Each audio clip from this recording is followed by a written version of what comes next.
Welcome. In this video, Tectran Devices will introduce its new line of DIGIDAC controllers, a quick and low-cost design solution to up-down numeric displays with variable digital to analog voltage output to accommodate your industrial design. These digital controllers are useful for any power source or unit of measurement that needs to be controlled with accurate linearity from low to high. Tectran Devices offers three basic types of controllers. The first is our up-down button version, or UD controllers, offered with up-down switches that accept shaped switch caps for cut or molded control panels. The second type features flat buttons for use with membrane panels. And the third is our RE controller with rotary encoder, designed for small or large spinner knobs. All three versions offer 10-bit resolution and will display from 0 to 999 with the maximum resolution set by the system designer. All controllers are available in 6 display colors and come standard in green. In addition to adjustment for gain, these controllers offer level shift off-ground adjustment for dealing with low-end hysteresis or snap-on characteristics common with pulse width modulators or triac power control systems. This guarantees smooth control over the entire low to high range, whether displaying watts, volts, 0 to 100%, or any other unit of output measurement. These controllers are configured with 0.8 high 7-segment displays on a 6-layer PCB with surface mount devices mounted on both sides of the board. Overall size is slightly larger than a standard business card. Factory settings to accommodate your system design are conveniently made from the back side once in place on your front panel. Refer to App Note 1205 for optional setting information. You can switch the decimal point on to display output levels to 99.9 kilovolts, for example. The up-down controllers offer provision for remote up-down control in addition to the manual up-down buttons.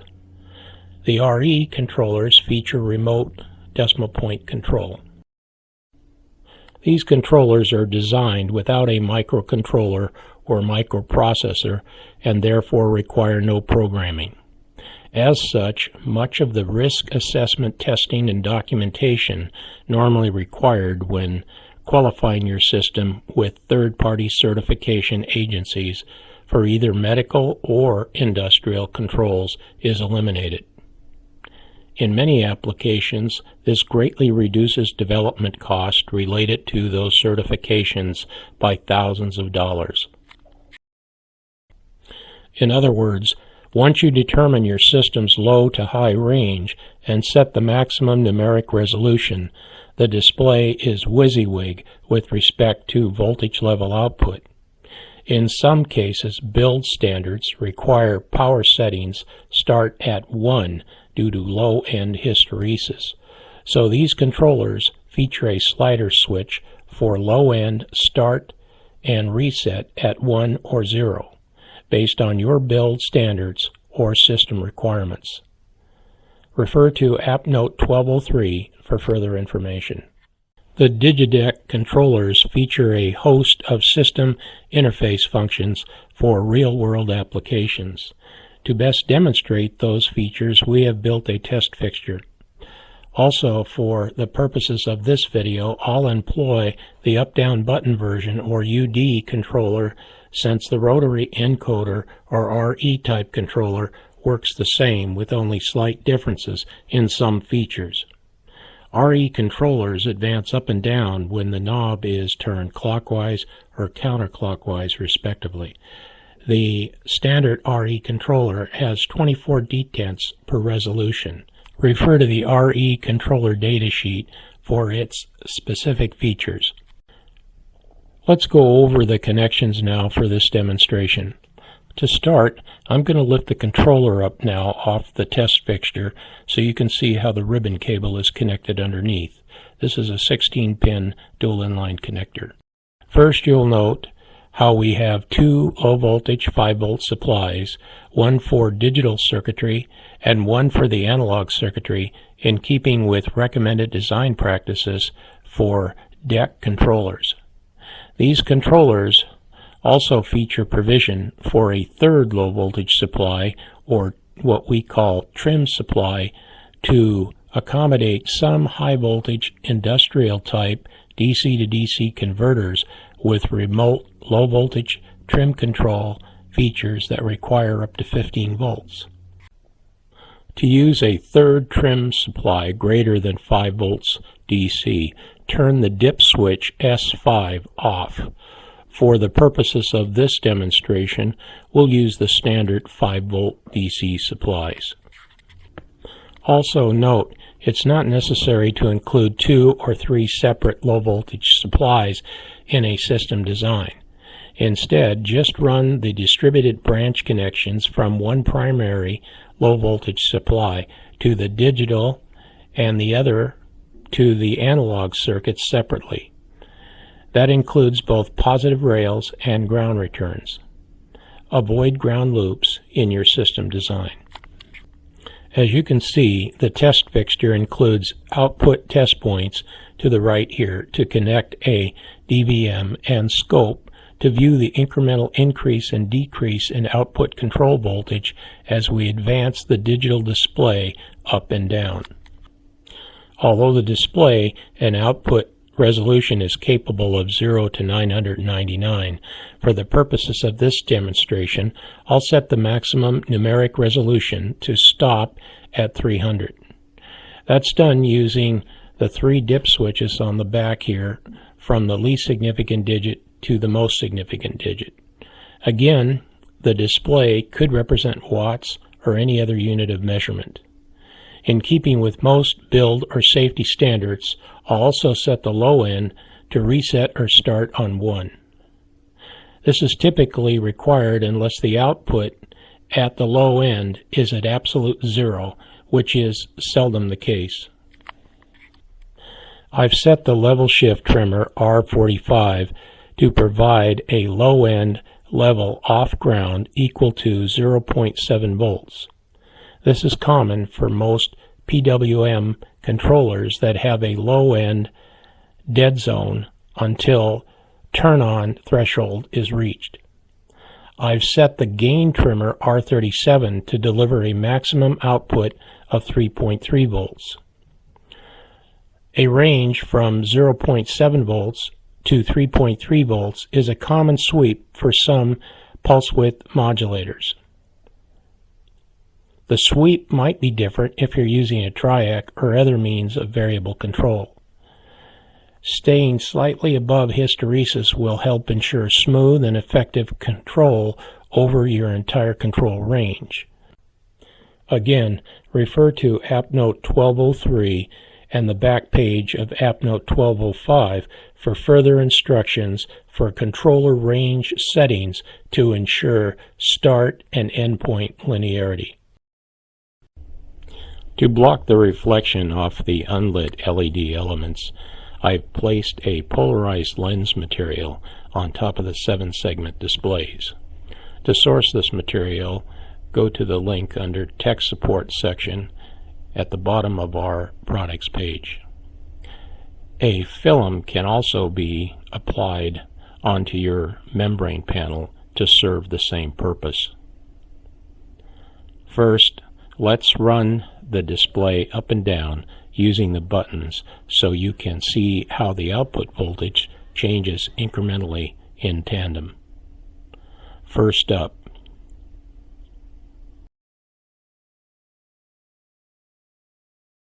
then down. Let's run the display to its lowest point to see how it bottoms out at 1 as set. Let's press the M reset button on the test fixture and again see how it starts at 1. Note the voltage is 0.7.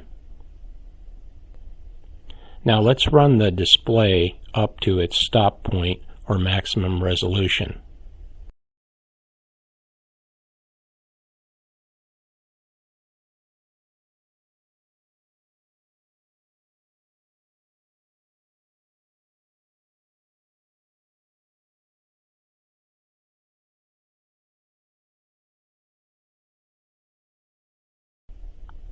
As you can see, it stops at 300 per the setting, and the output voltage is now 3.3 volts. As we advance the display up and down, you may have already noticed the button type controllers include a rapid advance feature built into the controller. This is activated by keeping the up or down button depressed until the operator releases the button. One feature you will notice is that when the controller is activated, this orange LED turns on to warn us this controller is selected and in its standby mode. If your system senses a fault condition and is sent into a shutdown mode, the DEC output and this indicator would be wired to turn off. Some system designs also include more than one controller and require an indicator to alert the operator which one is selected and in its standby mode. Let's get a close-up now of the other test switches on this test fixture. We can see the fixture includes the following switches. UDRE slider. This slider switch is for testing either the button or RE type controllers. For the purposes of this demonstration, we have this slider set to UD. Hold. The hold switch is to test the ability to freeze the display and voltage output. This is commonly used in a system with either radiated or conducted emissions that might otherwise cause a display to advance up or down due to RFI or EMI. This feature is especially useful in high-frequency power systems.